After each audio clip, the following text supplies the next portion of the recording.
अश्विन ने पहले ही स्पिन में फल जीता। उस फल को स्क्रीन पर देखते हुए अश्विन बोला, फल? सालों हो गए किसी फल को खाए। देखने में तो बड़ा स्वादिष्ट लग रहा है, पर क्या फायदा। अश्विन को अपनी किस्मत पर हंसी आ गई और वो बोला, किसी को हवा काबू करने की शक्ति मिली तो किसी को आग। कोई सिर्फ छूकर ही पेड़ों में जान डाल रहा है, और मुझे क्या मिला? ये बच्चों के जैसा वीडियो गेम। इसमें क्या शक्ति है? अब इस फल का क्या फायदा? मैं इसे खा तो नहीं सकता, पर काश मैं इसे खा पाता। उसका इतना कहना ही था कि उसे अपनी दूसरी हथेली में गुदगुदी महसूस हुई और उसने अपनी हथेली ऊपर की ओर उठाई और जो देखा वो अविश्वसनीय था। अश्विन की आंखें खुली की खुली रह गईं। जब उसने अपने हाथ में वही फल देखा तो वो चौंक गया और फल उसके हाथ से नीचे लुढ़क गया। अश्विन उस फल को उठाने के लिए झुका, पर वो फल लुढ़कते हुए उसके कमरे में चला गया। अश्विन धीमे कदमों से अपने कमरे में गया और पहले कुछ सेकंड्स उस फल को घूरता रहा। उठाऊं कि नहीं उठाऊं? अगर ये जहरीला हुआ तो? उसने कपड़े से उस फल को उठाया और बोला, क्या ये तो वही फल है जो मुझे अभी स्क्रीन पर दिखा था? ये सच में मेरे हाथ में है या मैं कोई सपना देख रहा हूं? उसने फल को दूसरे हाथ में लिया और बोला, ये तो सच में बाहर आ गया है। अश्विन को आंखों पर विश्वास ही नहीं हो रहा था। उसने सोचा, इसे फेंक देता हूं। वो इसे फेंकने लगा, पर उसका मन नहीं मान रहा था और वो बोला, ये जहरीला कैसे हो सकता है? अश्विन के मुंह में उस रसीले फल को देखकर पानी आ गया और उसने कहा, जब इतने बड़े एक्सीडेंट से मुझे कुछ नहीं हुआ तो अब क्या होगा? उसने फल को अपने मुंह में रख लिया। कैसा फल है ये? कट भी नहीं रहा है। क्या ये लोहे का है? अश्विन उसे खाते हुए बोला, पर फल कुछ ही सेकंड के बाद मुंह में घुलने लगा और भाप में बदल गया। बिल्कुल बेस्वाद है, नाम बड़े और दर्शन छोटे। वो फल खाकर अश्विन ने खुद से कहा। अश्विन को फल को खा लेने के बाद ऐसा लगा कि उसकी दृष्टि पहले से ज्यादा साफ हो गई है और वो अंदर से अब स्वस्थ महसूस करने लगा है, जो आज से पहले कभी नहीं हुआ था। अब हर वक्त महसूस होती कमजोरी बिल्कुल भी नहीं थी। उसकी हड्डियों में उसे अजीब सी शक्ति महसूस हुई। अश्विन अब खुद से बोला, स्वाद तो अच्छा नहीं था, पर इसे खाने के बाद मुझे एक संतुष्टि मिल रही है। आखिर ये चमत्कारी फल चीज क्या है?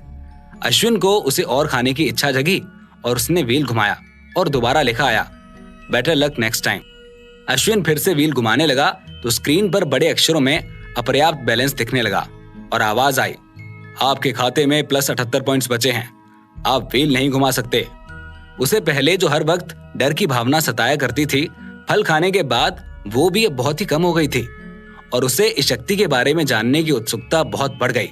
वो बोला, बैलेंस नहीं है मतलब? तो क्या मैं ये फल कभी नहीं खा पाऊंगा? अश्विन ये सोचते हुए इधर उधर घूमने लगा। वो खुद से बोला, इन पॉइंट्स को बढ़ाने का कोई तो तरीका होगा, मुझे बस वही ढूंढना है। उसने स्क्रीन को दोबारा देखा और बोला, मैंने सारे ऑप्शंस पढ़ लिए हैं, कोई भी नहीं छोड़ा है। तभी उसकी नजर निर्देश पर पड़ी और वो बोला, निर्देश तो मैंने पढ़े ही नहीं। कहते हुए उसने निर्देश पर क्लिक किया जहां सिर्फ 3 निर्देश लिखे थे। वो उन्हें पढ़ने लगा। नंबर 1, लोगों के नेगेटिव इमोशन आपका बैलेंस है। नंबर 2, लॉटरी व्हील को 100 नेगेटिव इमोशन पॉइंट्स से घुमाया जा सकता है। नंबर 3, स्टोर में रखी वस्तु उपयोग हो तभी निकालें। वो बोला, ये सब क्या निर्देश हैं? ये कोई शक्ति है या भद्दा मजाक? उसने उन निर्देशों को एक बार फिर से पढ़ा और वो खुद से बोला, मतलब जो मैडम सुबह से गिनती करके मुझे परेशान कर रही थी, वो इस सिस्टम की आवाज है और वो सिस्टम मेरे लिए लोगों के नेगेटिव इमोशंस को गिन रहा था। वो आगे बोला, चलो लोगों के मुझसे नफरत करने का मुझे कुछ तो फायदा होगा। वो बैलेंस के विकल्प पर वापस आया और देखा कि पॉइंट्स के साथ कुछ नाम भी थे। वो बोला, इनमें से कई लोगों को मैं नहीं जानता हूँ, बाकी तो मेरे क्लासमेट्स हैं। और श्री के भी पॉइंट्स हैं इसमें। अश्विन हंसते हुए बोला, मैं इतना तंग करता हूँ उसे, इसीलिए नाराज हुई होगी, पर चलो अब इसे श्री पर ही टेस्ट करता हूँ। उसने आधी रात को सृष्टि के कमरे का दरवाजा खटखटा दिया। सृष्टि ने दरवाजा खोला और पूछा, क्या है भाई, इतनी रात को क्या बात है? अश्विन को कुछ समझ नहीं आया और वो बोला, अब कुछ नहीं, बस ये बता दे कि तेरा फेवरेट कलर कौन सा है? सृष्टि गुस्से में लाल हो गई और बोली, भाई आपने ये पूछने के लिए मेरी नींद खराब कर दी। गुस्से में उसने कमरे का दरवाजा उसके मुंह पर जोर से बंद कर दिया। +20। अश्विन इस अमाउंट से खुश हो गया और बोला, ये हुई ना बात, मतलब जो भी मुझसे नाराज होगा मुझे उसके पॉइंट्स मिलेंगे और मैं वो लॉटरी व्हील घुमा पाऊंगा। चमत्कारी फल खाने के बाद अश्विन के शरीर में जरा भी थकान नहीं थी, इसीलिए वो पूरी रात जागता रहा। अश्विन में अब इस खेल को आजमाने की उत्सुकता पैदा हो गई थी। एक्सीडेंट के बाद उसके शरीर और व्यवहार में बहुत परिवर्तन हुआ था। उसने फिर से खेल का इंटरफेस चालू किया और वो बोला, बैलेंस में 2 पॉइंट्स कम है, वरना मैं एक बार और व्हील घुमा सकता था। अगली सुबह अश्विन टी स्टॉल का सारा सामान लेकर और तैयार होकर कॉलेज के लिए निकलने ही वाला होता है कि उसे अपने व्हील के लिए पॉइंट्स कमाने की तरकीब सूझती है और वो सृष्टि को आवाज लगाता है, श्री श्री, अरे जल्दी बाहर आ। श्री की भी ऑनलाइन क्लास थी। उसके बाद उसका स्कूल भी था। वो झटपट तैयार हो गई और कमरे से बाहर निकली और उसकी चीख निकल गई, छिपकली छिपकली, हट हट। अश्विन दीवार के पीछे से जोर जोर से हंसता हुआ बाहर आया और कहा, अरे ये नकली है। सृष्टि अश्विन के पीछे भागी और बोली, भाई ऐसा मजाक करता है क्या कोई? मेरी जान निकल गई थी। अश्विन का काम हो गया था। उसके सिस्टम से आवाज आई, +150। अश्विन अपना सारा सामान उठाकर बाहर निकल गया। टी स्टॉल पर आज भीड़ थी। कल उसके ग्राहक निराश होकर लौट गए थे, पर फिर भी वो सब सुबह सुबह उसके छोटे से ठेले के पास खड़े होकर इंतजार कर रहे थे। उसके आते ही सभी ग्राहक खुश हो गए थे। मिस्टर एंड मिसेज बरनवाल रोज वॉक के बाद उसके चाय स्टॉल पर चाय पीते थे। ये उनका रूटीन का हिस्सा था। सबने उसे अपने ऑर्डर बता दिए। अश्विन की चाय और बन रोज की तरह जल्दी ही खत्म हो गए और वो कॉलेज आ गया। वो बोला, क्या बात है, एक भी ग्राहक के मन में मेरे लिए कोई गुस्सा नहीं था। मुझे एक भी नेगेटिव पॉइंट नहीं मिला। इस पर मैं खुश हूं या दुखी समझ नहीं आ रहा है। कहते हुए अश्विन ने किताब निकाली और कुछ सवाल हल करने लगा। तभी मैथ टीचर नीलेश क्लासरूम में आए। Good morning sir. ये बोलकर सब बच्चे उन्हें देखकर खड़े हो गए। सर बोले, बैठ जाओ। कल के टेस्ट पेपर बच्चों को वापस करते हुए वो बोले, इस बार भी पहले नंबर पर अश्विन है और दूसरे पर पिंकी है। बाकी सबने भी ठीक ही किया है। अश्विन के मैथ्स पेपर के नंबर पता चलते ही उसके सिस्टम में खलबली मच गई। +34, +65, +26, +30 नंबर बढ़ते गए। अश्विन ने मन में बोला, अरे बाप रे, इतनी जलन। मैंने जितनी उम्मीद भी नहीं की थी उससे ज्यादा पॉइंट्स मिल गए हैं। अभी तो क्लास बाकी है। कॉलेज की आखिरी क्लास के वक्त अश्विन ने इंटरफेस चालू किया और बोला, 808 पॉइंट्स, इतने में तो चमत्कारी फल मिल ही जाएगा। और सिस्टम बंद करने लगा कि तभी सृष्टि का फोन आया। सृष्टि बोली, भाई मकान मालिक आए थे, घर का किराया देना है। अश्विन बोला, उनसे कह दे कि मैं जल्द ही देकर जाऊंगा। फोन रखकर अश्विन सोच में पड़ गया और बोला, शास्त्री जी ने तो काम से निकाल दिया है और इस खेल से घर का किराया तो नहीं जा पाएगा। मुझे हेड टीचर से ही बात करनी होगी। अश्विन हेड टीचर सुधीर बंसल के कैबिन में पहुंचा। वो 50 साल के अनुभवी टीचर थे और बोला, मे आई कम इन सर? आ जाओ अश्विन, हेड टीचर ने अपना काम करते हुए कहा। उन्होंने पूछा, और कैसे हो तुम और तुम्हारी छोटी बहन कैसी है? अश्विन बोला, सब ठीक है सर। उन्होंने पूछा, कैसे आना हुआ? अश्विन बोला, सर शास्त्री जी ने तो मुझे काम से निकाल दिया है और मेरे पूरे महीने के पैसे भी नहीं दिए हैं। क्या? मगर क्यों? सर ने पूछा।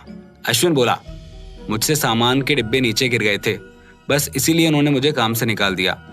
सर बोले, शास्त्री जी ने एक बार पहले भी ऐसा ही किया था, जब मैंने किसी लड़के को उनके यहाँ लगवाया था। लगता है उसका नेचर ही ऐसा है। सर कोई काम दिलवा दीजिए, हमारे पास इस महीने का किराया देने के भी पैसे नहीं है। अश्विन ने दुविधा बताते हुए कहा। हेड टीचर ने उसी वक्त अपने छोटे भाई रघु को कॉल किया और वो बोले, रघु, तुम्हारी कंपनी में डिलीवरी बॉय की जगह अभी भी खाली है क्या? रघु बोला, हाँ भाई साहब, डिलीवरी के लिए लड़के तो हमें चाहिए ही होते हैं। हेड टीचर बोले, ठीक है, मेरा एक स्टूडेंट अश्विन कल से तुम्हारे पास शाम को आएगा। हेड टीचर ने फोन रख दिया और एक पता कागज पर लिखते हुए बोले, कल से शाम 5 बजे यहाँ पर चले जाओ, पैसे भी अच्छे मिलेंगे। अश्विन धन्यवाद देकर वहां से चला गया। घर पहुंचते ही उसने श्री को आवाज लगाई, मैं सोने जा रहा हूँ श्री, मुझे उठाना मत। श्री ने सोफे पर बैठे बैठे हामी में सिर हिला दिया और अपने मोबाइल में देखती रही। अश्विन ने कमरा बंद करके अपनी मुट्ठी से ज्वाला प्रकट की और इंटरफेस खोला। वाह, आज पूरे 8 बार लॉटरी व्हील घुमा सकता हूँ। आज कम से कम 4 फल तो जीत ही लूंगा। अश्विन बहुत उत्साहित था। उसने स्पिन व्हील पर क्लिक किया पर कुछ नहीं मिला। व्हील पर लिखा था, better luck next time. Ashwin बोला, कोई बात नहीं, अभी तो 7 स्पिन बाकी हैं।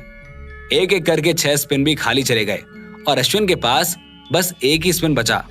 उसने भगवान का नाम लेकर व्हील घुमा दिया और खुशी से नाच पड़ा। यस, मुझको फल मिल गया। अश्विन ने उसे खाने की इच्छा की और फल हाथ में आ गया। अश्विन ने इस बार फल खाया तो अश्विन की सालों से टेढ़ी हुई पैर के अंगूठे की हड्डी एकदम से सीधी हो गई। अश्विन का मन बाग बाग हो गया था। वो बोला, मेरे इसी कमजोर और बीमार शरीर की वजह से मुझ में किसी भी लड़की से बात करने का आत्मविश्वास नहीं था। अब लगता है कि शायद कोई लड़की मुझे भी पसंद करेगी। अश्विन अपनी बीमारी से लगभग छुटकारा पा चुका था और इस नई ऊर्जा से उसे अपना भविष्य उज्जवल लग रहा था। वो नाचने लगा और नाचते नाचते कमरे के बाहर आ गया। सृष्टि ने अश्विन को नाचते हुए देखा तो वो बोली, क्या हुआ, आप किस बात पर नाच रहे हो? मैं कोई सपना तो नहीं देख रही? अश्विन हंसा और उसने सृष्टि को भी हाथ पकड़कर उठा लिया और बोला, अरे तू भी नाच। दोनों खिलखिलाकर हंस दिए।